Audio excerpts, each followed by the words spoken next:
ونشهد أن لا إله إلا الله وحده لا شريك له ونشهد أن سيدنا وسندنا وحبيبنا ومولانا محمدا عبده ورسوله. أما بعد، قال الله تبارك وتعالى في القرآن المجيد والفرقان الحميد: أعوذ بالله من الشيطان الرجيم، بسم الله الرحمن الرحيم.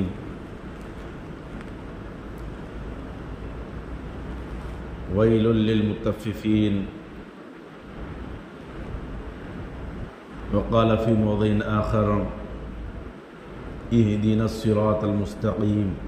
صراط الذين أنعمت عليهم غير المغضوب عليهم ولا الضالين. قال النبي صلى الله عليه وسلم: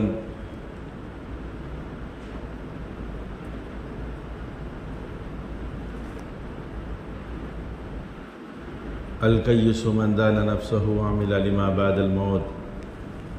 صدق الله مولانا العظيم وصدق رسوله النبي الكريم. نحن على ذلك من الشاهدين والشاكرين والحمد لله رب العالمين.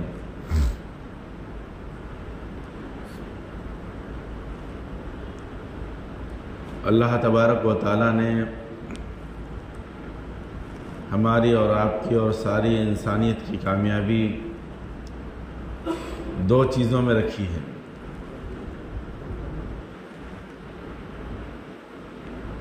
ایک تو یہ ہے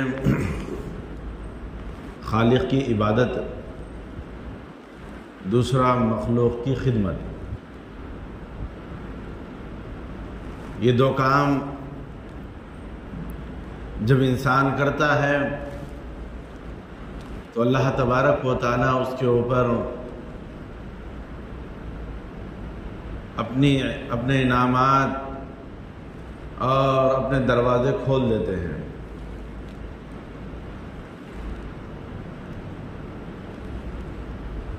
اور یہ دو چیزوں میں پھر اللہ تبارک و تعالیٰ نے ایمان کے بعد جس بات کو، جس چیز کو مقدم رکھے ہیں وہ ہے مخلوق کے ساتھ رویہ. اللہ رب العزت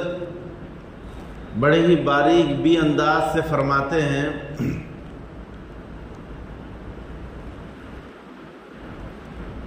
بندہ عبادات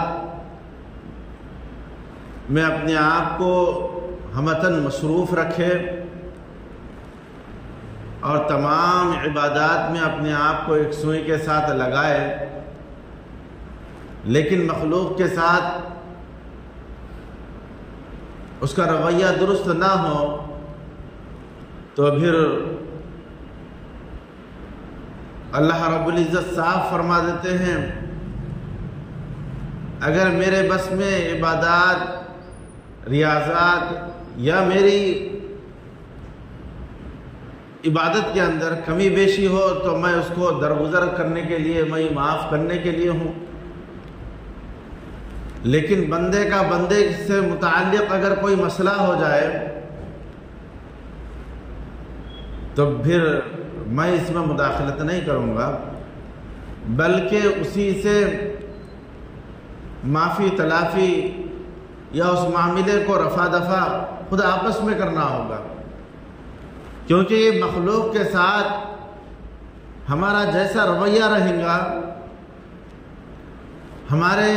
کردار اور ہمارے آثار ویسے نمایاں ہوں گے. کیونکہ اللہ تبارک و تعالیٰ جس بندے کے ساتھ خیر کا معاملہ کرنا چاہتے ہیں، جس کے ساتھ اچھائی کا معاملہ کرنا چاہتے ہیں، تو اس کی نسب کو بھی اللہ تبارک و تعالیٰ،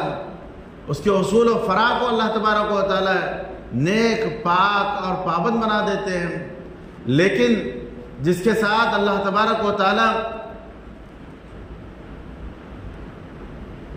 کوئی خیر کا معاملہ نہیں کرنا چاہتے تو پھر اس کی نسلوں کے اندر بھی وہی عادتیں، وہی فطرتیں اور وہی کام جو تفرقہ بازی کا ہوتا ہے وہی کرتے رہتے ہیں. تو اللہ تبارک و تعالیٰ نے ہمارے اندر جو صلاحیتیں دی ہے وہ ہے اللہ کی عبادت کے ساتھ ساتھ مخلوق کے ساتھ ہمارا اپنا رویہ. یہ ایک بہت بڑا اہم پہلو ہے، کیونکہ آج اس دور کے اندر انسان ایک دوسرے سے کٹا ہوا ہے، ایک دوسرے سے منتشر ہے، ایک دوسرے سے بکھرے ہوئے ہیں. وجہ یہ ہے، ایک تو وجہ یہ ہے کہ دینی معلومات کی وافر مقدار میں معلومات ہونے کے باوجود عمل سے عاری ہوتے جا رہے ہیں کہ ہم کو سب کچھ معلوم ہے، ہمیں مت بتائیے. پھر دوسری بات یہ ہے کہ علم سے ہی کورے رہنا چاہتے ہیں، علم حاصل کرنا ہی نہیں چاہتے ہیں، بس اپنے آپ کو اپڈیٹ رکھنا چاہتے ہیں. جیسے دنیا چل رہی ہے اپنے آپ کو اس میں ڈھالتے چلے جاتے ہیں اور یہ تاثر پیش کرتے ہیں کہ میں بہت کچھ ہوں، مجھے بہت کچھ پڑھنا لکھنا آتا ہے، میں بہت کچھ جاننے والا ہوں. حالانکہ دیکھا جائے تو الف کا نام بھالا نہیں رہتا، لیکن یہ تاثر پیش کیا جاتا ہے کہ ہم بہت کچھ ہیں. تو اس سے ہوتا کیا ہے کہ جو اخلاقی گراوٹ ہوتی ہے یہاں پر اس کا اندازہ نہیں لگایا جا سکتا، جس سے معاشرے کے اندر خاندانی مسائل پیدا ہوتے ہیں،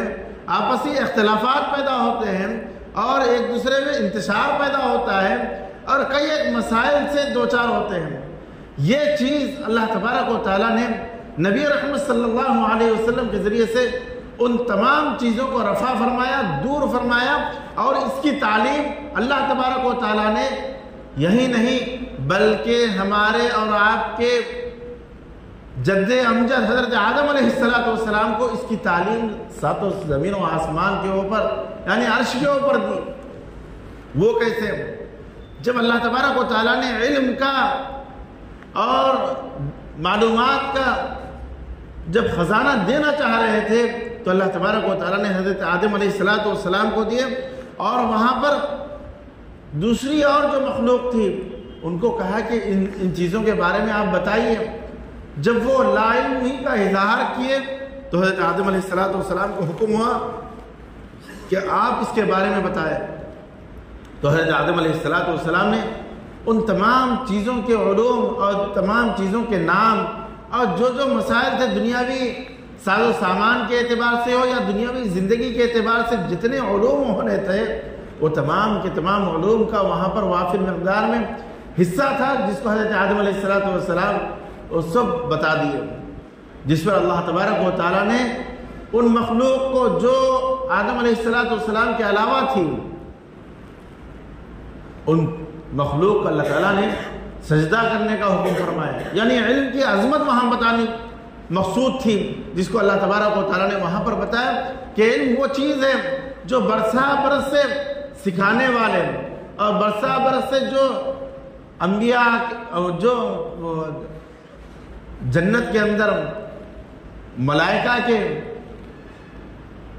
معلمین تھے، ابلیس جو وہاں کا معلم تھا، لیکن اس کو بھی جب اس بات کا علم نہیں تھا تو اس کی کمی کو دور کرنے کے لیے اللہ نے کہا کہ سجدہ کریں. لیکن جب وہ حکم نہیں مانا تو راندہ درگاہ کر دیا گیا. تو عزیزان گرامی، آج ہمارا یہی حال ہے کہ ہم حاصل نہیں کرنا چاہتے بلکہ ہم دنیاوی اعتبار سے اپنے آپ کو اپڈیٹ رکھنا چاہتے ہیں. تو اس سے ہوتا کیا ہے؟ اس سے ہوتا کچھ نہیں، خود کا نقصان ہوتا ہے، دوسرے کا کچھ نہیں ہوتا. لیکن ہماری کمی اور ہماری یہ جہالت یہ دوسروں کے سامنے آشکار ہوتے رہتی ہے. تو عزیزان گرامی، ہم مخلوق کے ساتھ رویے کو بالکل پاک صاف رکھیں تاکہ ہمارے وہ خدمات اور ہمارے وہ معاملات جو اوروں کے ساتھ ہونے چاہیے اور ہمارے اٹھنے بیٹھنے کے ہو یا ہمارے معاشرے کے اندر جتنے احباب ہیں ان کے ساتھ جو رویے ہونے چاہیے وہ ہمیں سیرت النبی صلی اللہ علیہ وسلم سے میسر ہوتی ہے. اور انبیاء علیہ السلام کے معاملات سے ہمیں یہ معلومات ملتی ہیں کہ حضرت آدم علیہ السلام کا جب وصال ہونے لگا تو اپنے بیٹے حضرت شیث علیہ السلام کو بلائے اور کہا کہ بیٹا تو سب کچھ کرنا لیکن شرک نہیں کرنا. یعنی اللہ تبارک و تعالیٰ کا شریک کسی کو نہ ٹھہرانا۔ اور دوسری بات یہ ہے کہ ایک نبی آنے والے ہیں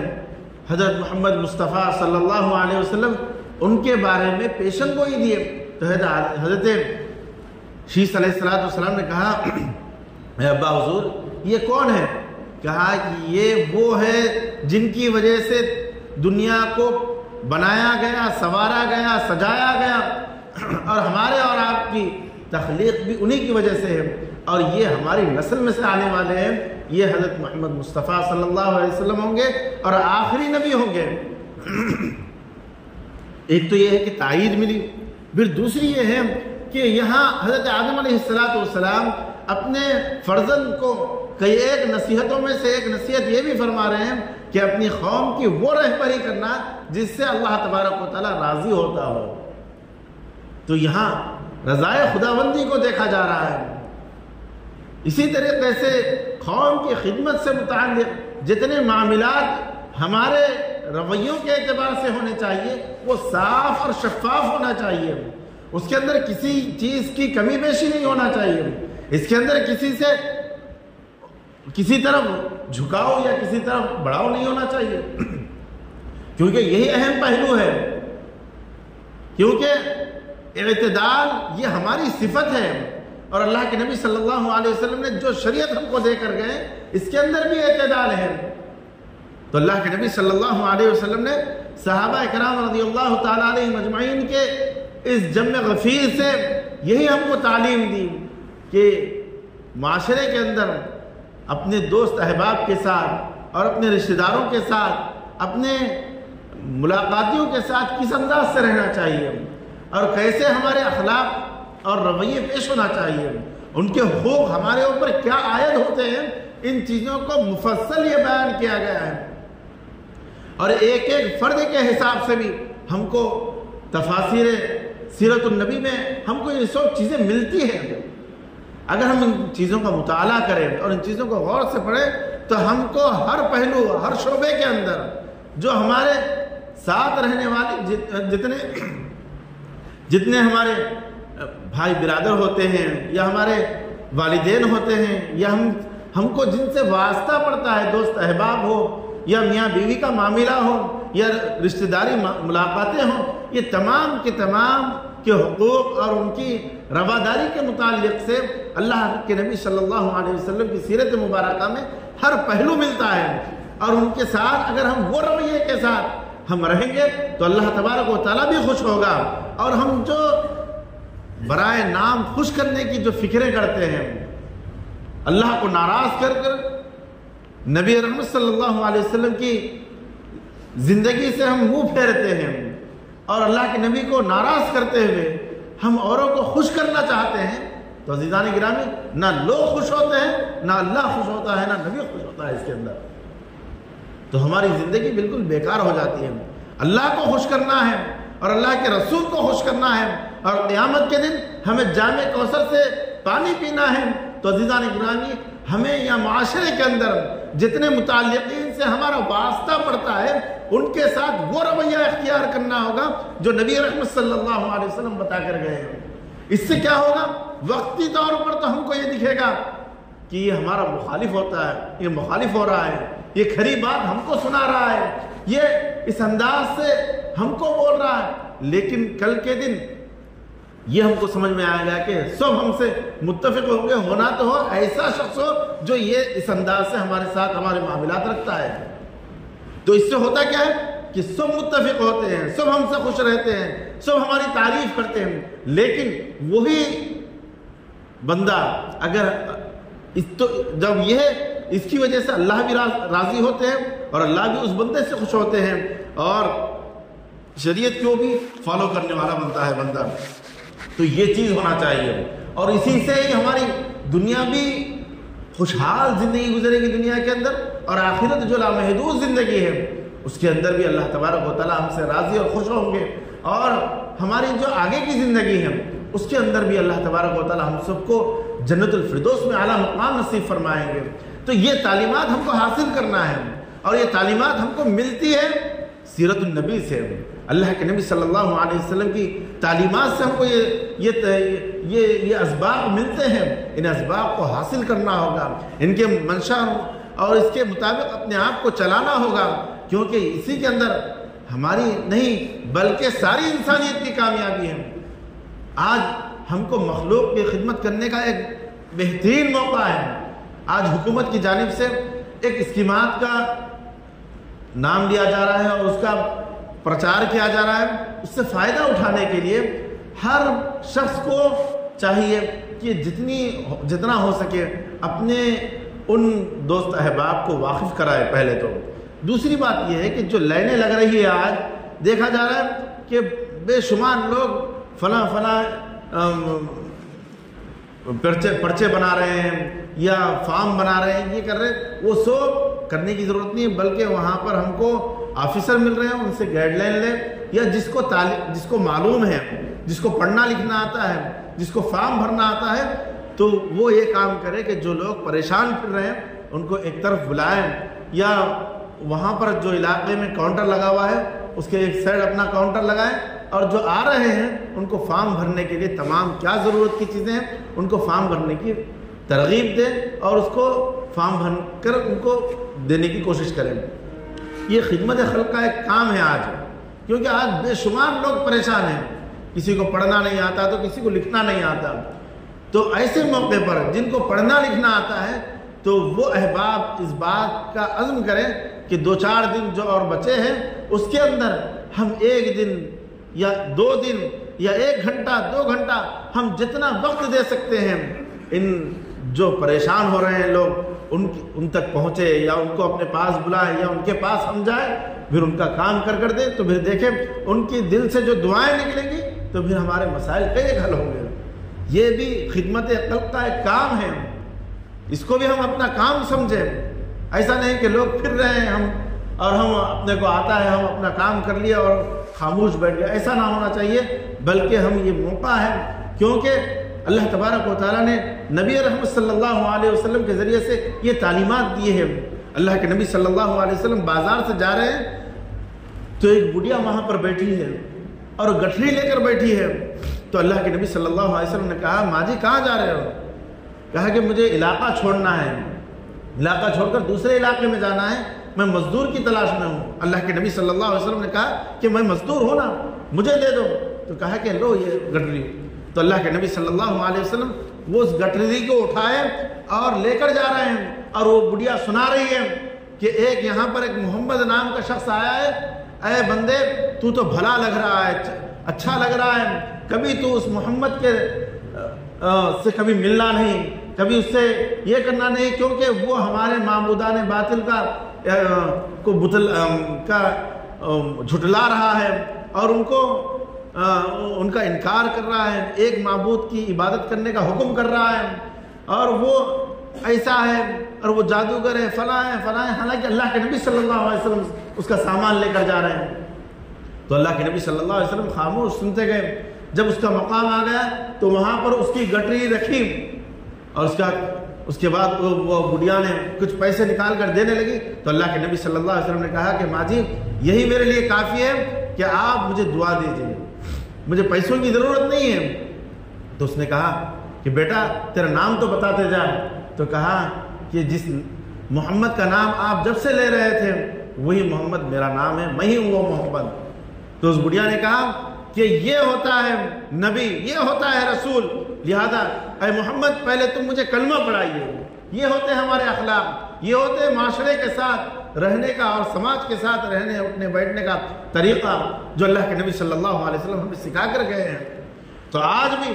نہ غیر دیکھیں نہ اپنے دیکھیں، بلکہ ہم جس کے کام آ سکتے ہیں اس کے کام آئیں۔ یہ سیرت نبی صلی اللہ علیہ وسلم سے ہمیں سبق ملتا ہے، لہذا عزیزان گرامی ہم کسی پہلو کو ہم چھوٹے سے چھوٹا ہو یا بڑے سے بڑا اس کو یوں ہی حقارت نہ جانے دیں۔ اگر ہم کسی کا بھلا کر سکتے ہیں، کسی کے کچھ کام آ سکتے ہیں تو وہ کام آ جائیں، کیونکہ کل کا ہمیں کوئی بھروسہ نہیں۔ آج ہم جو کچھ کر سکتے ہیں وہ کام کر لیں، یہ نہ ہو کہ میں تھک گیا ہوں، مجھے کام آ سکتا ہے آتا ہے لیکن ہم وہاں پر بیٹھ کر دیکھ رہے ہیں کہ تماشا دیکھو پبلک کیسے آ رہی ہے، کیسے جا رہی ہے، حالانکہ اگر ہم وہاں داخل ہو جائیں یا ہم وہاں پہنچ جائیں تو کئی ایک لوگوں کے مسائل حل ہو سکتے ہیں، کئی ایک کو ہم سمجھا سکتے ہیں، کئی ایک کے فارم بھر کے دے سکتے ہیں، لیکن ہم کیا کرتے ہیں کہ تماشا دیکھنا چاہتے ہیں۔ ایسا نہ کریں۔ اگر ہمارے اندر استطاعت ہے، ہمارے اندر صلاحیت ہے، تو ہم ان صلاحیتوں کو استعمال کریں۔ ان صلاحیتوں کو ہم جتنا استعمال کریں گے اللہ تعالیٰ اس کے اندر اتنی نکھار پیدا کرے گا۔ علم ایک ایسی چیز ہے کہ ہم اس کو جتنا استعمال کریں گے، علم وہ دولت ہے جو لٹتی نہیں، خرچ کرنے سے کبھی گھٹتی نہیں۔ یعنی ہمارے اندر کون سا بھی علم ہو، دینی علم ہو یا دنیاوی علم ہو، اگر ہم اس کو استعمال کریں گے، ہم اس کو بتائیں گے، لوگوں کے اندر اس کو پھیلائیں گے، اپنی معلومات دوسروں تک پہنچائیں گے، تو اللہ تبارک و تعالیٰ ہمارے علوم کے اندر اور اضافہ فرمائے گا۔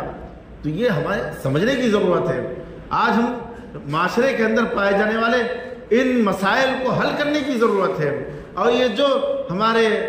برادران وطن ہو یا ہمارے بھائی ہو، مسلم ہو یا غیر مسلم ہو، ان سب کا ہم ساتھ دیں اور ان سب کو ہم کام کرنے کا موقع دیں۔ اگر ہم سے نہیں ہو سکتا لیکن ہمارے پاس مال ہے تو کوئی ایک ایسے فرد کو جو ہمارے آس پاس ہے، ہم جس کو جانتے ہیں، وہ کوئی کام کرتا ہے تو ہم اس کو یہ کہیں کہ آج کی رخصت لگا لے، آج کے پیسے میں دے دیتا ہوں، لہذا کاؤنٹر لگا کر یہاں بیٹھ جا، ان لوگوں کی خدمت کر۔ تو اس سے بھی جو دعائیں اس کو دیں گے تو وہ تمام کی تمام دعائیں وہ ہم کو لگے گی۔ تو ان چیزوں کی کوشش کریں، اور ان چیزوں سے لوگوں کے اندر اور سماج کے اندر جو لوگ پریشان حال ہیں، جو اپنی مجبوریوں کو لے کر در در پھر رہے ہیں، ان کا سپورٹ کریں، ان کا ساتھ دیں، ان کی خدمت کریں۔ یہ بہت بڑی خدمت ہے۔